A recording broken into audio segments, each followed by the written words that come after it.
जी हाँ दोस्तों, 6 घंटों के सीसीटीवी फुटेज में पकड़ा गया ज्ञानेश खेल। 240 नहीं, महज 140 सांसद जीती बीजेपी। राहुल के नए धमाके ने पलटा खेल, अब जा रहे कोर्ट। स्वागत है आप सभी का। आप देख रहे हैं द राजनीति का विशेष सेगमेंट खबर और विश्लेषण। मैं हूं जब्बार खान। दोस्तों, सीधा सवाल कि क्या बीजेपी के 100 सांसद चोरी से जिताए गए थे? क्या ज्ञानेश ने 6 घंटे के सीसीटीवी फुटेज में खेला करा दिया, या फिर उस वक्त के मुख्य चुनाव आयुक्त ने क्या कराया? आखिर राहुल गांधी को और उनकी नई रणनीति से किस तौर पर मोदी शाह के सांसदों की चोरी की पोल खुली?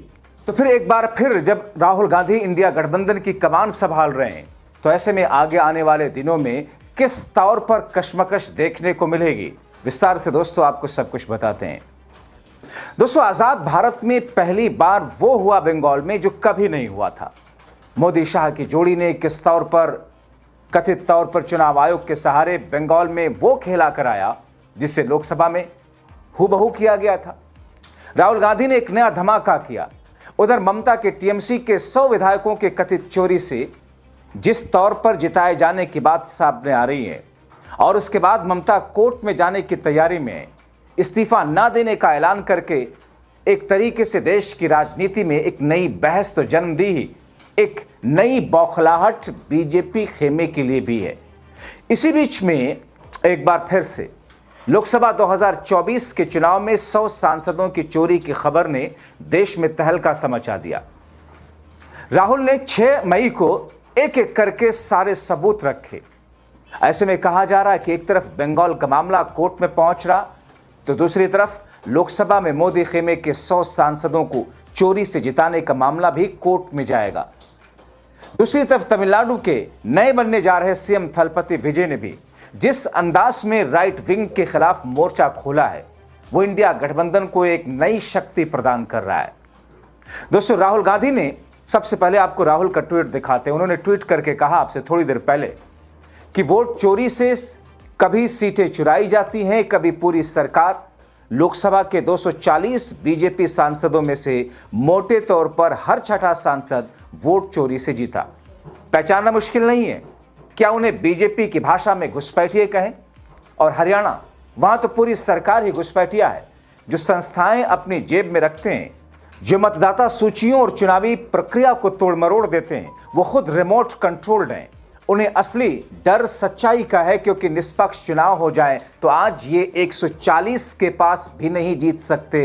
ये राहुल गांधी का धमाकेदार ट्वीट है दोस्तों। और उसके बाद उन्होंने नए आंकड़े पेश किए, वो भी आपके सामने रखता हूं।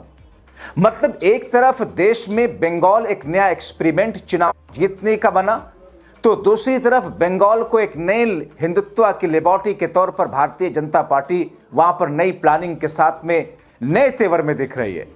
लेकिन दोस्तों, इस बीच में मोदी शाह के केंद्र की सरकार से जुड़ा हुआ यह नया आंकड़ा लोकसभा चुनाव का राहुल गांधी ने जो पेश किया, वो अपने आप में देश में हलचल पैदा कर रहा है। दोस्तों, राहुल ने बंगाल चुनाव नतीजे के फौरन बाद 4 मई को बंगाल में वोट चोरी के आरोप लगाए थे। राहुल ने कहा था कि असम और बंगाल में भाजपा द्वारा चुनाव आयोग के समर्थन से चुनावी धांधली की स्पष्ट उदाहरण है। हम ममता जी से सहमत हैं कि बंगाल में 100 से अधिक सीटें धांधली से जीती गई। मतलब अब बीजेपी 2-4-10 सीटों का खेल नहीं करती है, सीधे सीधे सेंचुरी का खेल करती है। यह कहा जा रहा है सेंचुरी का खेल लोकसभा चुनाव में, सेंचुरी का खेल बंगाल में, जैसा कि ममता ने ऑन द रिकॉर्ड कहा, जिस पर राहुल गांधी ने मुहर लगाई। वो कहते हैं कि हमने पहले भी इस तरीके की रणनीति देखी है। मध्य प्रदेश, हरियाणा, महाराष्ट्र, लोकसभा 2024 सारे के सारे चुनाव चोरी, संस्था चोरी, और अब चारा ही क्या है। टीएमसी प्रमुख ममता बनर्जी ने 4 मई को दावा किया था बंगाल में 100 से ज्यादा सीटें चोरी की गई। भाजपा आयोग है, चुनाव आयोग नहीं। अनैतिक, अवैध है। भाजपा ने ममता के इन आरोपों को हालांकि खारिज करने के अलावा चारा ही क्या होता है। दोस्तों, राहुल ने आपको बताया कि अगस्त महीने में और सितंबर 2025 के दौरान कई प्रेस कॉन्फ्रेंस में लोकसभा के सांसदों की चोरी की बात कही थी कि 240 जो बीजेपी है 140 होती। इसी तरीके से महाराष्ट्र विधानसभा चुनाव में वोट चोरी के गंभीर आरोप लगाए थे। दिल्ली में महत्वपूर्ण एक प्रेस कॉन्फ्रेंस के दौरान उन्होंने दावा किया था कि महाराष्ट्र के मतदाता सूची में भारी संख्या में नए मतदाता जोड़े गए, जो 5 वर्षों में होने वाली सामान्य बढ़ोतरी से कहीं ज्यादा है। अब राहुल ने नए सबूत, फैक्ट पेश करते हुए एक आंकड़ा दिया है। आंकड़ा आपके सामने रखते हैं। उन्होंने लिखा कि 5,21,000 डुप्लीकेट मतदाता, 93,174 अमान्य इनवैलिड मतदाता, 19,26,000 थोक यानी कि बल्क में जोड़े गए मतदाता। राहुल गांधी ने फैक्ट रखते हुए कहा कि लोकसभा की तरह हरियाणा की मतदाता सूची में हर 8 में से एक मतदाता लगभग 12.5 फर्जी था, यानी 12.5 फर्जी मतदाताओं में के फर्जी वोटों से उसने सरकार बनाई। इसी साजिश के कारण कांग्रेस की निश्चित दिख रही जीत हार में तब्दील हुई। धांधली विशिष्ट उदाहरण भी साझा किया उन्होंने, जैसे कि मतदाता सूची ब्राजीलियन मॉडल के फोटो का हवाला देते हुए कहा कि राई विधानसभा क्षेत्र के 10 बूथों पर 22 अलग अलग मतदाता प्रविष्टियों के लिए एक ब्राजीलियाई मॉडल के स्टॉक फोटो का इस्तेमाल किया गया, जिनमें नाम अलग अलग थे।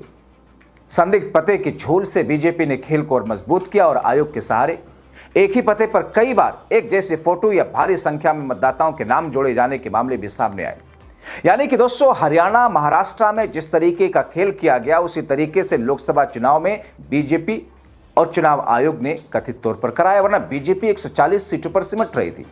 और इसी बात को मोदी सरकार ने, उनमें वित्त मंत्री निर्मला सीतारमण, जिनके पति कई बार इस बात का जिक्र फैक्ट के जरिए, एक पूरी शीट के जरिए समझा करके कह चुके हैं, लेकिन भारतीय जनता पार्टी की सरकार ने, केंद्र की सरकार ने आज तक निर्मला सीतारमण के पति के खिलाफ कोई एक्शन नहीं लिया। लेकिन जब पवन खेड़ा हेमंता बिस्वा शर्मा के खिलाफ एक आरोप लगाते हैं, वो भी अपने दस्तावेजों के साथ, तो उनको घसीट कर उठाने के लिए पुलिस भेजी जाती। अब दोस्तों, राहुल की बातों का समर्थन करते हुए अखिलेश ने भी जिस तरीके की बात कही थी कि साहब कन्नौज और फर्रुखाबाद, अखिलेश यादव तो संसद में कह चुके थे कि साहब अगर मैं उत्तर प्रदेश की 80 की 80 लोकसभा सीटें भी जीत जाऊं, तब भी मैं ये नहीं मानने को तैयार हूं कि बीजेपी चुनाव आयोग के माध्यम से, ईवीएम के माध्यम से, मतदान प्रक्रिया के माध्यम से झोल नहीं करती है। फर्रुखाबाद और कन्नौज का हवाला देते हुए उन्होंने 2022 के विधानसभा चुनाव में बीजेपी के चुनाव आयोग की मदद से विधायकों की जीत पर बात कही थी कि साहब वहां भी किस तौर पर, किस अंदाज में विधायकों को जिताया गया। दोस्तों, राहुल गांधी ने जिस अंदाज में थोड़ी ही देर पहले एक्स पर लिखा कि कभी सीटें चुराने के लिए वोट चोरी होती हैं, तो कभी पूरी सरकारें, बीजेपी के 240 लोकसभा सांसदों में से लगभग हर छठा सांसद वोट चोरी से जीता। भाजपा की भाषा में घुसपैठिए कहें हरियाणा, वहां तो पूरी सरकार घुसपैठी। दरअसल एक नई शुरुआत है। बंगाल चुनाव और नतीजे में धांधली के बाद अब राहुल और इंडिया गठबंधन नए सिरे से लड़ाई जनता की अदालत के साथ सुप्रीम कोर्ट ले जाने की तैयारी में है। क्योंकि दोस्तों, इस बीच में इंडिया गठबंधन को एक नई एनर्जी मिली है, और नई एनर्जी तमिलनाडु में थलपति विजय की शक्ल में। क्योंकि दोस्तों, डीएमके तो मोदी सरकार और बीजेपी के खिलाफ रहेगी ही, भले इस गठबंधन में नहीं है, थलपति विजय और कांग्रेस के साथ में, लेकिन बीजेपी और एनडीए के खिलाफ में तो वो इस पूरी स्टैंड के साथ है ही है, इंडिया गठबंधन के उस पैक्ट पर। लेकिन दोस्तों, अब ऐसे में एक नई एनर्जी थलपति विजय की शक्ल में जो मिली है, वो कहीं ना कहीं राहुल गांधी को एक अलग अंदाज में इस लड़ाई को आगे ले जाने के लिए एक अलग तरीके की एनर्जी दे रही है। तो फिर ऐसी स्थिति में यह कहा जा रहा है कि जिस तरीके से सीसीटीवी फुटेज को मांगा गया लेकिन नहीं दिया गया, जो इलेक्ट्रॉनिक पीडीएफ मतदाता सूची मांगी गई नहीं दिया गया, 45 दिनों में जो सीसीटीवी फुटेज डिलीट किए गए, जिसमें अलग अलग जगहों के 6 घंटों के सीसीटीवी फुटेज, जिसमें पूरा खेल किया गया, तो क्या अब इस पूरे मामले को लेकर के वाकई लोकतांत्रिक और संवैधानिक मूल्यों के रक्षक के तौर पर अदालत इस पर कोई एक्शन लेगा?